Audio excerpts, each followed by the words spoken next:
Eric Lombard, merci encore de répondre à nos questions et de nous accorder un peu de temps.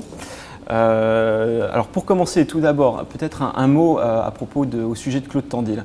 Quelle sera maintenant sa mission? Vous dites qu'il sera, que vous le voyez, sa fonction comme un chairman. Qu'attendez-vous de lui exactement? Bonjour.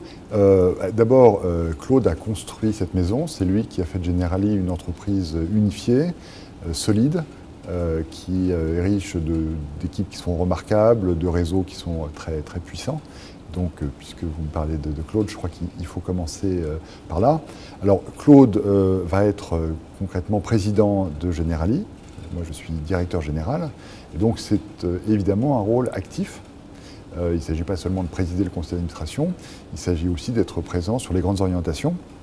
Donc, j'ai déjà commencé régulièrement à le voir pour à lui parler des options que nous allons prendre pour la suite. Donc Claude est le président de Generali France. Entendu. Alors maintenant, rentrons dans le cœur du sujet. Vous avez indiqué récemment qu'il était temps, entre guillemets, de trouver le chemin d'une croissance rentable maintenant pour Generali. Alors quels seront exactement les leviers que vous prévoyez pour atteindre cet objectif? Je ne sais pas si j'ai dit qu'il était temps.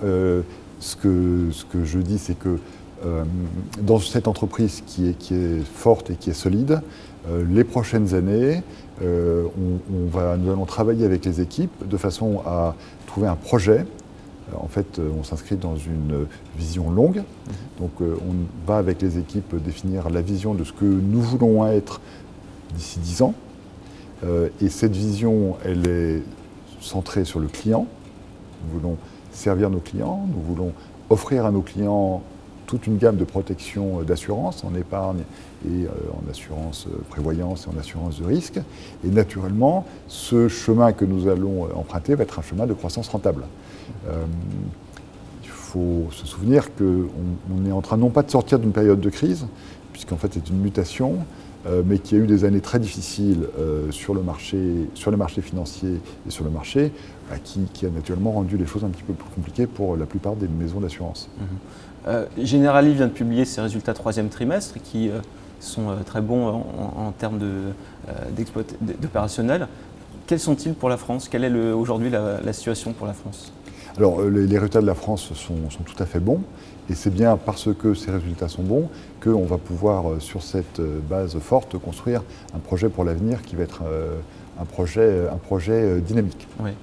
Vous avez pu rencontrer Mario Greco, je suppose. Quelles sont ses ambitions pour la France? Alors, les ambitions, on va les définir ensemble et c'est précisément l'objet de cette séquence qu'on va conduire avec l'ensemble des collaborateurs de Generali en France pour définir quelle est la nouvelle étape, quel est le nouvel objectif. L'étape qui est aujourd'hui, ça a été la construction d'une entreprise unique. La prochaine étape, ça va être une étape de croissance et de développement, à nouveau. Alors, parmi les acteurs, je crois que vous avez rencontré récemment les agents généraux. Qu'est-il ressorti de cette réunion, puisque je crois qu'ils ont exprimé leur inquiétude? Alors, immédiatement après avoir été nommé, étant un ancien patron d'une entreprise de banque assurance, j'ai pensé que les agents généraux pouvaient se demander quelle importance j'allais accorder à leurs équipes.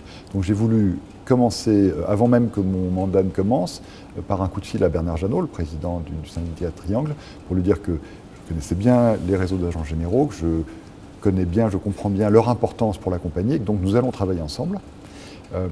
C'est vrai qu'il y a eu une période de redressement technique qui a pu être difficile à vivre pour les réseaux d'agents. Il faut travailler avec eux pour regarder les voies et moyens de reprendre de la part de marché, de reprendre de la croissance, en tout cas en assurance de risque, du volume d'activité. Et effectivement, nous nous sommes vus cette semaine et on entretiendra un dialogue régulier dans les mois à venir afin de définir ces évolutions. D'accord. Est-ce qu'on parle de redressement tarifaire qui a eu lieu auparavant? Est-ce qu'il y en aura d'autres à venir? Est-ce que c'est une option? Alors, ça dépend des branches d'activité, ça dépend des types d'activités. L'essentiel de ce redressement est terminé. l'essentiel de ce redressement est terminé. Il y a encore dans certaines branches des ajustements qu'il faudra conduire, mais l'essentiel de l'ajustement est terminé. C'est bien pour ça qu'on va pouvoir se mettre avec nos amis partenaires dans les réseaux de distribution, mais pas seulement les agents généraux, aussi le courtage, aussi les réseaux salariés, dans une phase où, en étant très attentif aux résultats techniques, on va trouver des moyens de reprendre un chemin de développement. Oui. Est-ce qu'il y a des... Alors pour rentrer plus précisément dans le sujet, est-ce que par exemple en dommages, oui, comme en assurance vie, il y a une stratégie déjà définie? Alors là, aujourd'hui, je suis dans l'entreprise depuis 10 jours ouvrés. Donc c'est un peu tôt pour parler précisément des choses. J'ai évidemment des idées, on va en parler avec les équipes, on va les mettre au point et à ce moment-là, je pourrais vous en parler plus précisément. Mais c'est un peu tôt pour communiquer au marché au travers vous sur des options plus précises que ce que je viens de dire. Alors en parlant de l'assurance vie, aujourd'hui on en parle beaucoup. Est-ce que vous avez un avis sur les dernières mesures fiscales sur l'assurance vie? Et j'embraye aussi sur un deuxième sujet qui occupe beaucoup la profession, les clauses, donc la recommandation qui sera discutée au Sénat la semaine prochaine. Quel est votre point de vue sur ces deux mesures? Alors ces deux sujets, deux sujets qui sont importants pour la profession et qui sont très différents. Bon, sur l'assurance vie, on a un dialogue continu avec le gouvernement. Je crois qu'il y a un avis très largement partagé sur l'importance de l'assurance vie pour l'épargne des Français. C'est évidemment le placement favori des ménages et c'est très important qu'il y ait une stabilité pour eux de leur situation, pour qu'ils continuent à s'engager dans la durée sur leur contrat. Et c'est aussi un élément absolument essentiel de financement de l'économie. Vous savez, 1400 milliards d'euros. 1400 milliards d'euros par rapport à un PIB de 2000 milliards. Donc c'est tout à fait essentiel dans le financement de l'économie. Et les encours de l'assurance vie sont investis au service des entreprises. Plus de la moitié des encours sont investis dans les entreprises, que ce soit des actions, du crédit, des obligations d'entreprise. Donc ce dialogue, il existe avec l'État. Naturellement, il y a un travail de redressement des comptes qui est engagé, qui pèse peut-être un peu trop sur les hausses d'impôts et peut-être pas tout à fait assez sur les baisses de dépenses publiques, mais en tout état de cause, ce travail est engagé. Les assurés et les assureurs y contribuent. Il nous semble très clairement que aller au-delà de ce qui a déjà été annoncé serait dangereux et pour les assurés et pour les compagnies. Donc ce que nous disons très clairement, c'est que voilà, un certain nombre de mesures ont été annoncées, vont se mettre en place. Il faut maintenant que les choses soient stabilisées et stabilisées durablement. Donc ça, c'est pour la première question importante qui est sur l'assurance vie.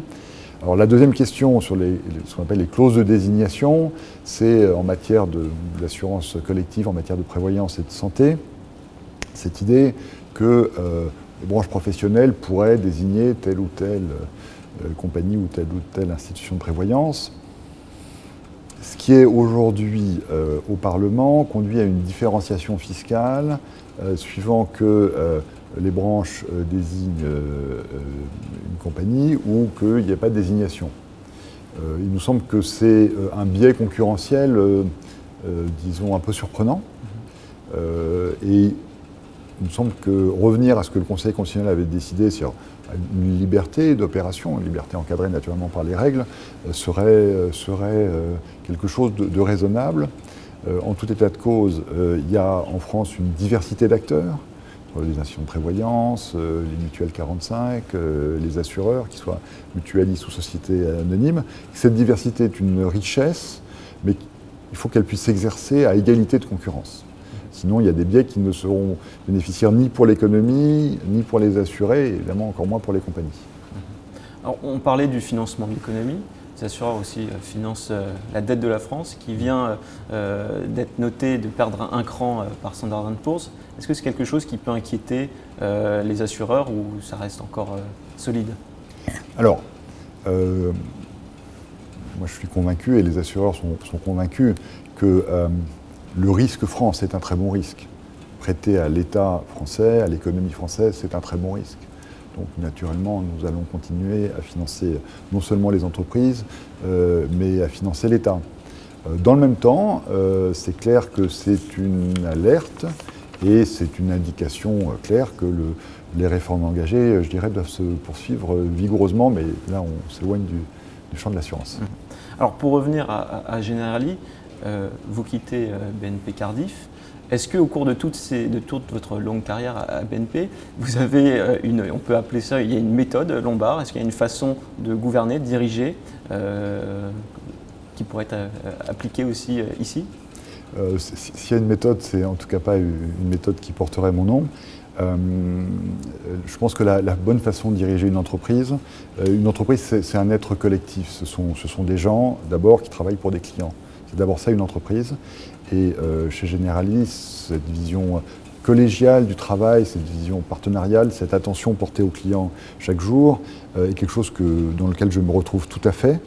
Et donc l'ambition que j'ai chez Generali, c'est d'animer ces équipes qui sont de grands talents et qui sont tout à fait remarquables pour aller justement dans ce chemin de croissance rentable, centré autour du client, très important, centré autour de l'intérêt du client.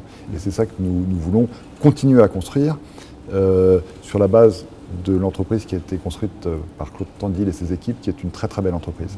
Alors qu'est-ce que ça veut dire exactement centré autour du client? Ce sont des nouveaux services, c'est plus de services digitaux, quels sont les appuis? Alors, en fait, la raison d'être d'une entreprise, c'est de servir ses clients. C'est comme par là que tout commence.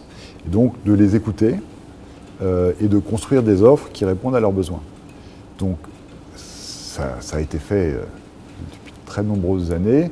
On va aujourd'hui travailler sur la construction d'offres renouvelées et sur lequel, comme je le disais tout à l'heure, c'est pas après 10 jours dans l'entreprise que je vais pouvoir vous dire voilà ce qu'on va faire en assurance individuelle, en assurance d'entreprise ou tel autre type d'assurance.